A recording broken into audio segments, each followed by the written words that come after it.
Hello, I'm Johnny. Have you ever attended a meeting or event where you were asked to fill in or take the place of another speaker?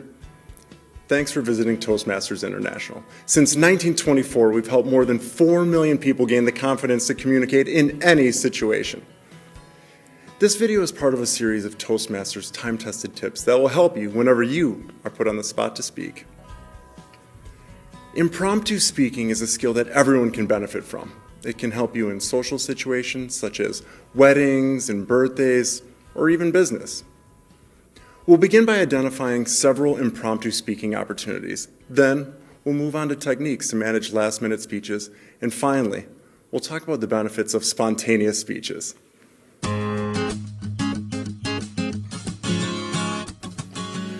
Let's begin with the many opportunities to practice speaking spontaneously.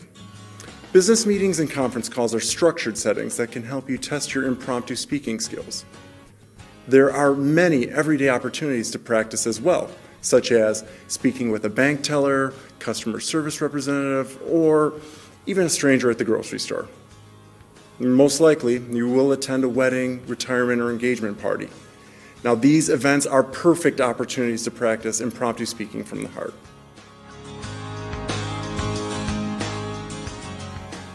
Now that we've pinpointed a few potential places to practice, let's take a closer look at the techniques to help you manage your impromptu speaking.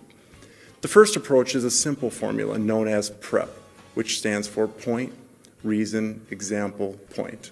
Start your speech by making a clear point about the subject. Next, explain why you are speaking on the topic. Then, give a few examples to bring life to your story. And finally, end with a concluding point that wraps up your speech. By following this flow, you'll be able to clearly state your main point and help keep your ideas on course. Prep is an excellent fit for business meetings, conference calls, and even interviews. Another way to manage your speaking time is by following the pros versus cons, or positive and negative method. Set up the issue by addressing the pros first, the cons second, and then neatly wrap up your point with your recommendation. Pros versus cons works well in business meetings, conference calls, and in everyday settings.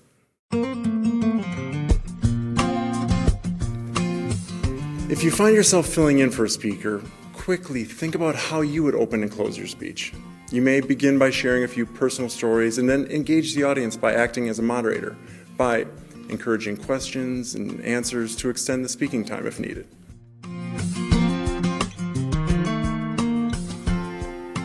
Now that you've finished your speech, it's time to concentrate on the final and most important step, delivering your impromptu speech. The only way to master impromptu speaking is by jumping in and practicing in real time. If you struggle with being a perfectionist, don't stress. Simply try to have fun. Most people at the event will applaud your courage and willingness to stand in.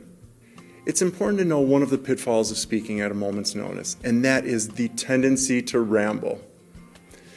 The best way to alleviate this problem is to draft an outline before you go on stage. This may not always be possible, but if you can, take a moment to write a few notes to help guide you along.